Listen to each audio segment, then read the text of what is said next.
essence. We know that in Shia theology, we do not believe that attributes of essence possess an independent and hypostatic existence apart from the essence itself. Yeah. Hence, as the book points out, God's knowledge and power do not exist as independent of his essence. But what about attributes of action? The book noted that such attributes as mercy and lordship are not essential attributes because they arise due to God's relationship to his creation. Therefore, can we then make the logical conclusion that they have their own separate realities from God? Does this then not violate one of the conditions of Tawheed, namely the negation of attributes as addition to essence? Yeah. Attributes of action are what we call in philosophy intizari, al-mafahim al-intizariyya.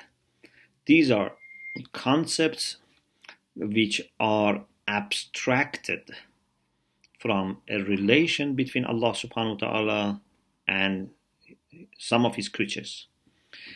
They are abstracted. They are not things that exist independently. You don't have anything as creatorship which exists other than creator and created. We have creator and we have something which is created, but we don't have anything outside called creatorship. Like, for example, we have cause, we have effect, but we don't have causality as a third thing that exists outside. Our mind, upon reflection on the relation between these two things, comes up with these concepts. So this is why we call them secondary intelligibles. These are al-ma'ghulat al-thaniya, means mind has twice worked on something to come up with these concepts. So attributes of actions do not exist independently, separately from Allah and his creatures. Therefore, there is no way of talking about them as something which is a new type of existence, a kind of addition, a kind of, for example, extra to Allah subhanahu wa ta'ala.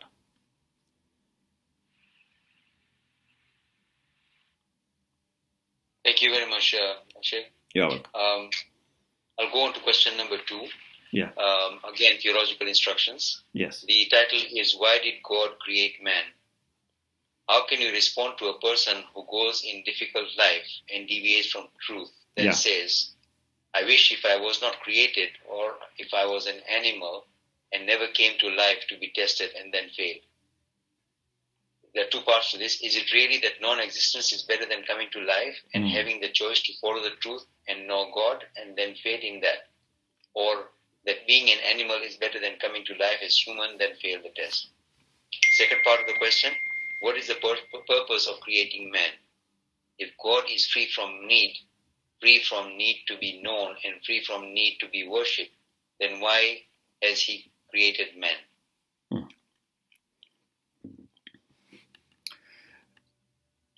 You know, we are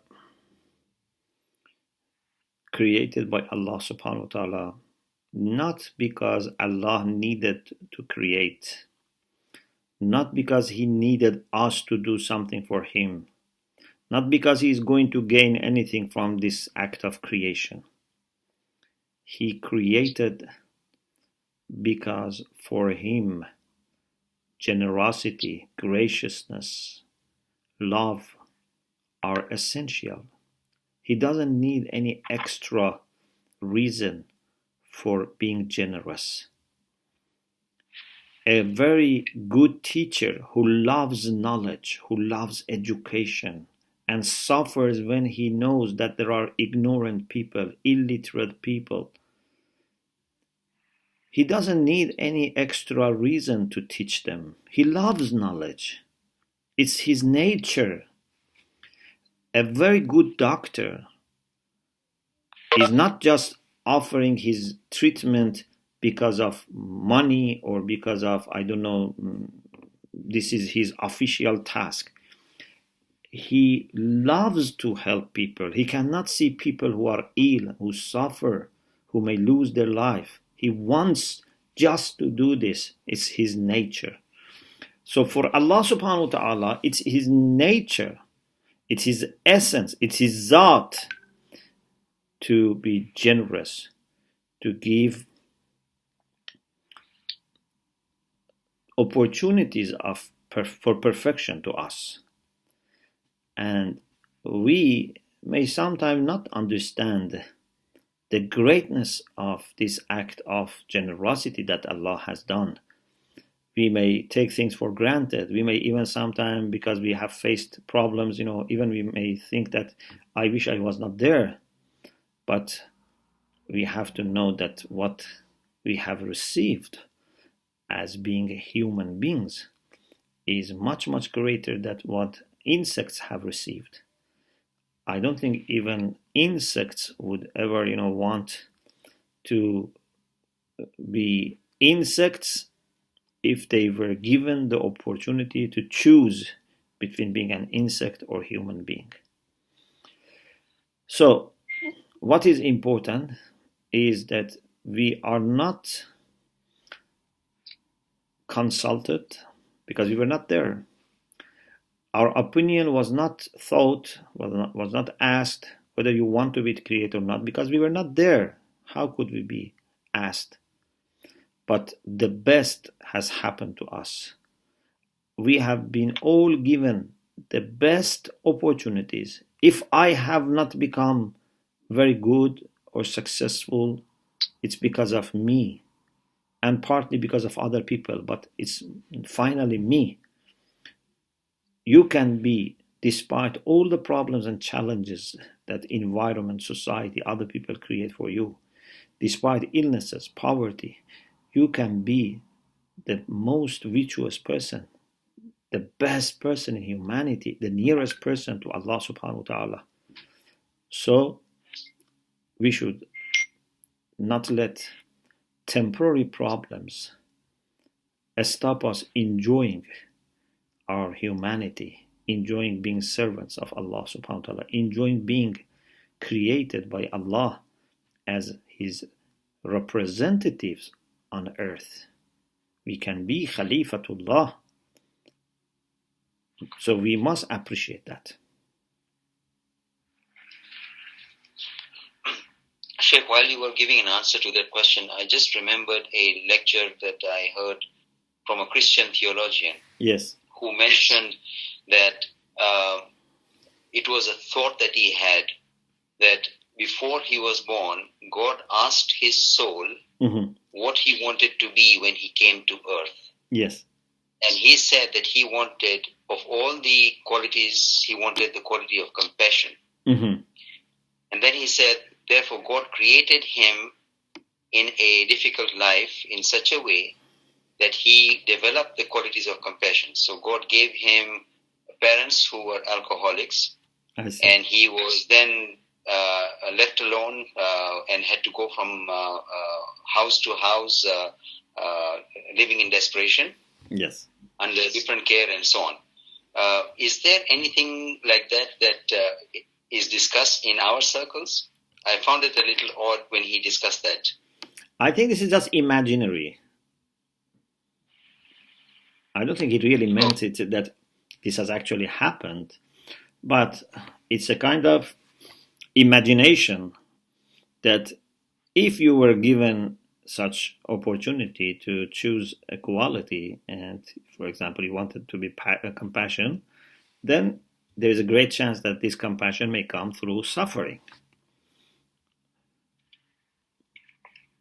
But it's not that this has actually happened and we were asked, what qualities you want. Yes, by the voice of nature, by the voice of creation, everyone wants the best for itself. Okay. I'm told that of the general questions that we have, question 1 is something you've already answered before. Okay. So I'll just go on to question number 2. Okay. How do we respond to people who say that I is the brain, since it is part of the body that gives identity in their opinion? The brain cells are the only cells that do not change, and if they are damaged, the person may lose his sense of identity. Yeah. So others may identify him, her, but he would not be able to identify himself anymore. Yeah. Yeah, that's a very good question. And in the discussions about immateriality of soul, both in self-knowledge and in aqaid, we said there are qualities that would not fit into any physical or any material category, like knowledge. Knowledge is not something that your brain can have. But it doesn't mean that brain is not an instrument of soul for knowledge. If you lose your brain, for example, or if your brain is damaged, based on that, your senses, your memory may be affected, because our body as a whole, and in particular our brain, are important tools for soul. We say nafs, which is human soul, is a substance which is mujarrad in its essence, but in its actions needs matter, needs maddeh. So our brain is needed, but brain is not the one who understands.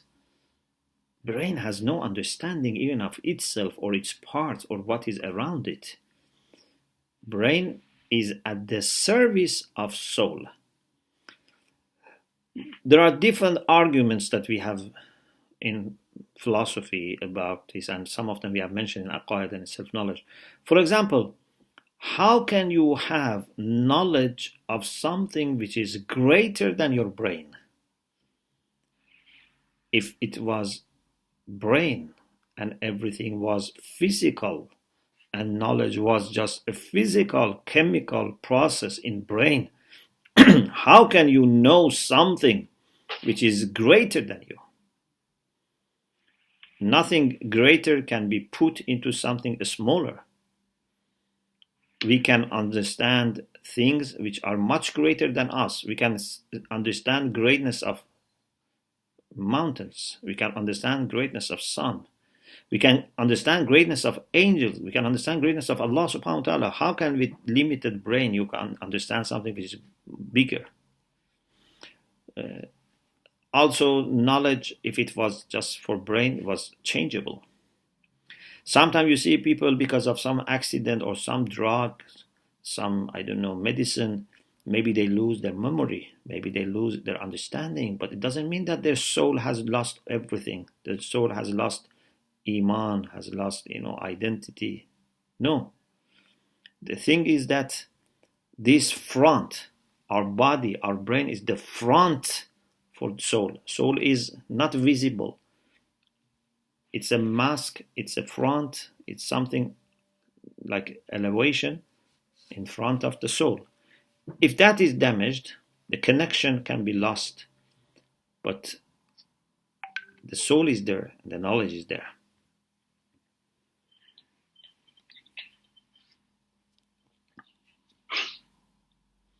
Thank you once again. And in future, even if they manage to do brain transplantation, you would see that maybe people's memories, maybe some thoughts be disturbed or changed, but the reality of people is not through their brain. Maybe in future even you can change brain of people, but the reality would remain the same. But they would have then disturbances because the instrument, the tool is changed. Yes. MashaAllah, that's a very deep thought.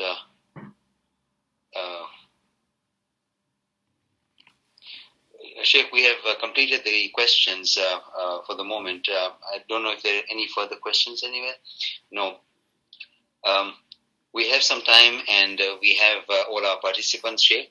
But before we go on to that, Sheikh, you mentioned in an email to us yesterday that